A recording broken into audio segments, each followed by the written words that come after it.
की भारतीय जनता पार्टी ने आशीर्वाद दिया 2022 में भी 2024 में भी, और परिणाम है कि आगरा ने जो सोचा, इससे पहले कि सोचा कि डबल इंजन सरकार उस योजना को लेके आगरा के अंदर आ गई। आज आगरा स्मार्ट सिटी के साथ साथ सेफ सिटी के एक नए की तरफ आगे बढ़ रहा है।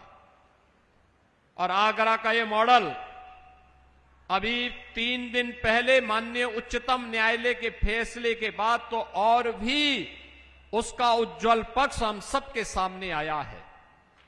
468 औद्योगिक इकाइयों के एनओसी से जुड़े हुए कार्यक्रम टीटीजेड के नाते जो पेंडिंग हुए थे,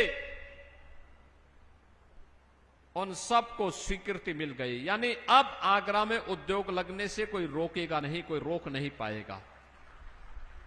इससे पहले एयरपोर्ट के लिए निर्माण को लेकर के हमें माथापच्ची करनी पड़ी थी, और मुझे बताते हुए प्रसन्नता है, आगरा एयरपोर्ट ही नहीं बनेगा, आगरा में हम इंटरनेशनल एयरपोर्ट बनाने की दिशा में कदम आगे बढ़ा चुके हैं।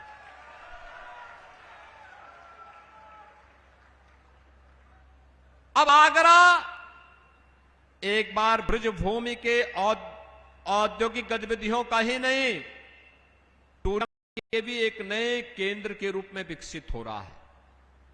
कनेक्टिविटी देखो, कितनी बेहतरीन कनेक्टिविटी हुई है।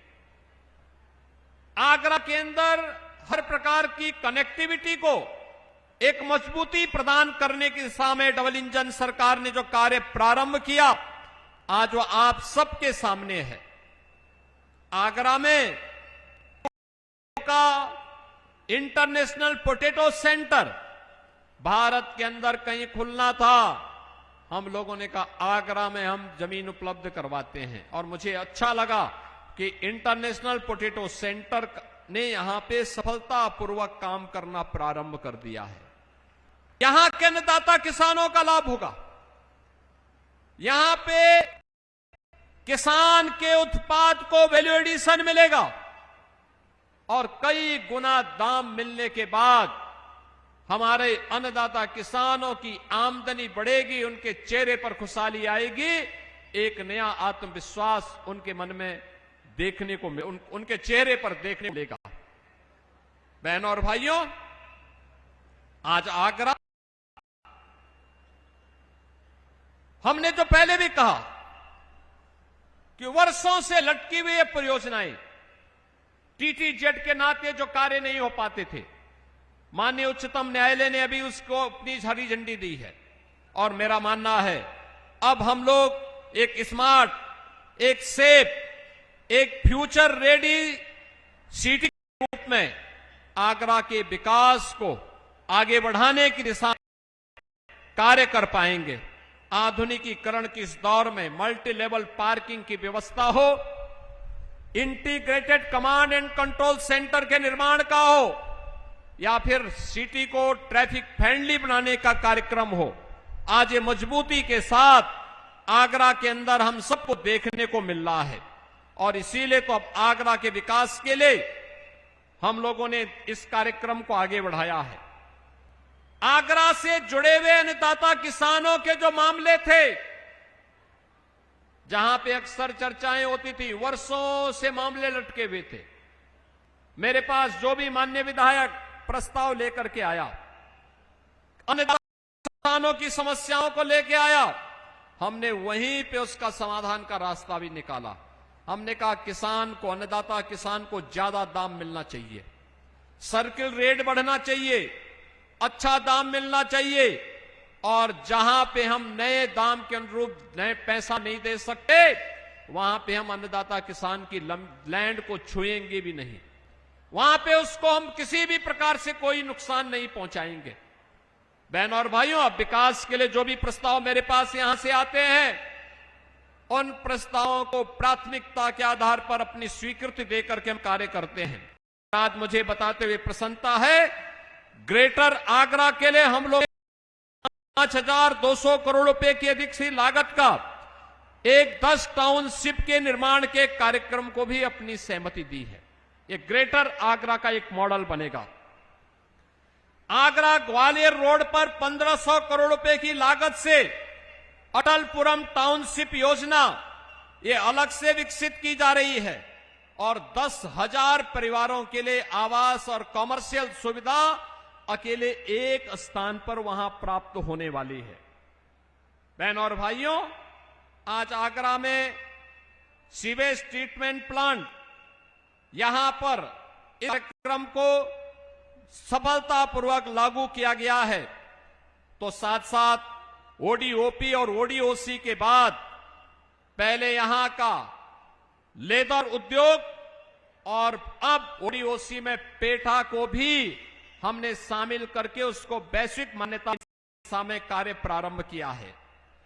डिफेंस मैन्युफैक्चरिंग कॉरिडोर का एक महत्वपूर्ण नोड आज आगरा के अंदर हम लोग विकसित करने जा रहे हैं और मुझे बताते हुए प्रसन्नता है कि आगरा किले के पास छत्रपति शिवाजी महाराज के नाम पर ये मानसिकता होती है। जिस आगरा में छत्रपति शिवाजी महाराज ने अपना शौर्य दिखाया था, समाजवादी पार्टी सरकार वहां मुगल म्यूजियम बना रही थी।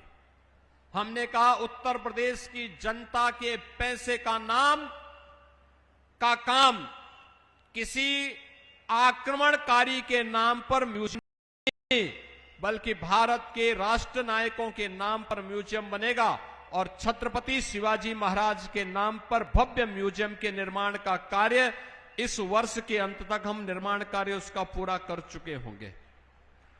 इसके अलावा आगरा में छत्रपति शिवाजी महाराज जिस कोठी में रहते थे उसके अधिग्रहण की कार्रवाई को भी हम लोगों ने अपनी सहमति दी है। यहां पर बटेश्वर धाम, कैलाश मंदिर, गुरु का ताल, गीत गोविंद वाटिका, सरदार अटल बिहारी वाजपेयी जी की जन्मस्थली बटेश्वर, फतेहपुर सीकरी, सौरीपुर जैन तीर्थ, इन सभी के विकास के कार्यक्रम को आगे बढ़ाने के साथ ही अभी यहां पे केंद्रीय मंत्री प्रोफेसर एसपी सिंह बघेल जी कह रहे थे कि लोक माता की स्मृति में, और आज मुझे बताते हुए प्रसन्नता है कि आज में भी लोक माता अहिल्याबाई होलकर की स्मृति में 500 महिलाओं के लिए एक श्रमजीवी हॉस्टल के निर्माण की सहमति राज्य सरकार ने दी है, उसके पैसे भी स्वीकृत हो गए हैं। साथ ही यहां पे अन्य तमाम प्रकार के कार्यक्रमों को आगे बढ़ाते हुए आज यहां पे विकास के जिन कार्यक्रमों को हम आगे बढ़ा रहे हैं वहां पर हजारों करोड़ रुपए की परियोजनाएं, कहीं ब्रिजेज के हैं, कहीं फ्लाईओवर के हैं, कहीं सड़कों के चौड़ीकरण और सुदृढ़ीकरण के हैं, कहीं पॉलिटेक्निक और आईटीआई के हैं, कहीं पे नए कॉलेजेज और नए यूनिवर्सिटी के निर्माण के कार्यक्रम हैं। बहनों और भाइयों, ये सभी कार्य इसलिए आगे बढ़ पाते हैं क्योंकि आपके द्वारा चुने गए जनप्रतिनिधि लखनऊ और दिल्ली में इसकी पैरवी जोरदार से करते हैं। लखनऊ और दिल्ली में जब सुनवाई होती है तब विकास का कार्य आपके जनपद और आपके नगर में आते हैं। 2017 के पहले यही संवाद नहीं था। यही संवाद नहीं था। जो लोग चुने गए थे वे अपने विकास में व्यस्त थे। जनता का पैसा सफाई सिंडिकेट के लूट खसोट और डकैती का माध्यम बन गया था। और बहनों और भाइयों, चाहे नौजवान की नौकरी पे डकैती का मामला रहा हो, चाहे वह गरीब की योजनाओं छीना झपटी रही हो, चाहे वह अन्नदाताओं की खुशहाली को छीनने का कार्य पाप रहा हो, ये समाजवादी पार्टी के लोग या उससे पहले कांग्रेस के लोगों के द्वारा यह पाप निरंतर किया जाता रहा और उस पाप की परिणति थी कि यूपी के नौजवान के सामने पहचान का संकट आया था। उस पाप की परिणति थी, अन्नदाता किसान आत्महत्या करने के लिए मजबूर होता था। उस पाप की परिणति थी कि बेटी और व्यापारी दोनों असुरक्षित थे। और आज ये डबल इंजन की सरकार प्रधानमंत्री मोदी जी के नेतृत्व में बिना रुके, बिना डिगे, बिना थके, बिना भेदभाव के, क्या गांव, क्या गरीब, क्या किसान, क्या नौजवान, क्या महिलाएं, समाज के प्रत्येक तबके के उन्नयन के लिए पूरी प्रतिबद्धता के साथ कार्य कर रही है, बिना भेदभाव के। आपने देखा होगा प्रधानमंत्री मोदी जी के नेतृत्व में विगत 1 वर्ष में ही 12 लाख नौजवानों को सरकारी नौकरी मिली। और उत्तर प्रदेश में हम लोगों ने 9 वर्ष में 9 लाख नौजवानों को सरकारी नौकरी दी। आज जब यूपी गवर्नमेंट की कोई नौकरी निकलती है और परीक्षा के बाद नियुक्ति पत्र वितरण का कार्यक्रम होता है, आगरा का नौजवान भी नियुक्ति पत्र प्राप्त करता है। आगरा का नौजवान भी लेता है, फिरोजाबाद का नौजवान नियुक्ति पत्र प्राप्त करता है, मथुरा का नौजवान भी नियुक्ति पत्र प्राप्त करता है। अन्यथा इससे पहले सिपाही सिंडिकेट उसमें कुंडली मार करके बैठ जाता था, चाचा भतीजे की जोड़ी वसूली करके उस पूरे कार्यक्रम को इतना विवादित कर देती थी कि पूरा अभियान फेल हो चुका होता था, न्यायालय को स्टे करना होता था। बहनों और भाइयों, अब बेटी की सुरक्षा में कोई सेंध नहीं लगा सकता। अब कोई व्यापारी घर से निकल करके ये कामना करके नहीं आता है कि शाम को पता नहीं मैं अपने परिवार का मुंह देख पाऊंगा कि नहीं देख पाऊंगा। अब तो बेटी और व्यापारी की सुरक्षा में सेंध लगाने का मतलब 2 ही जगह होंगी, या जेल होगा या जहन्नुम होगा, तीसरी कोई जगह नहीं होगी। और सरकार पूरी प्रतिबद्धता के साथ, डबल इंजन की सरकार आज उस दिशा में कार्य कर रही है और उसी कार्यक्रम को लेकर के आज हम आगे बढ़े हैं। बहन और भाइयों, इन सब कार्यों के लिए, जिन कार्यों को मैंने आपके सामने गिनाया, ये कार्य पिछली सरकारें भी कर सकती थी, लेकिन इसके लिए फुर्सत चाहिए, इसके लिए समय चाहिए, इसके लिए जनप्रतिनिधियों के साथ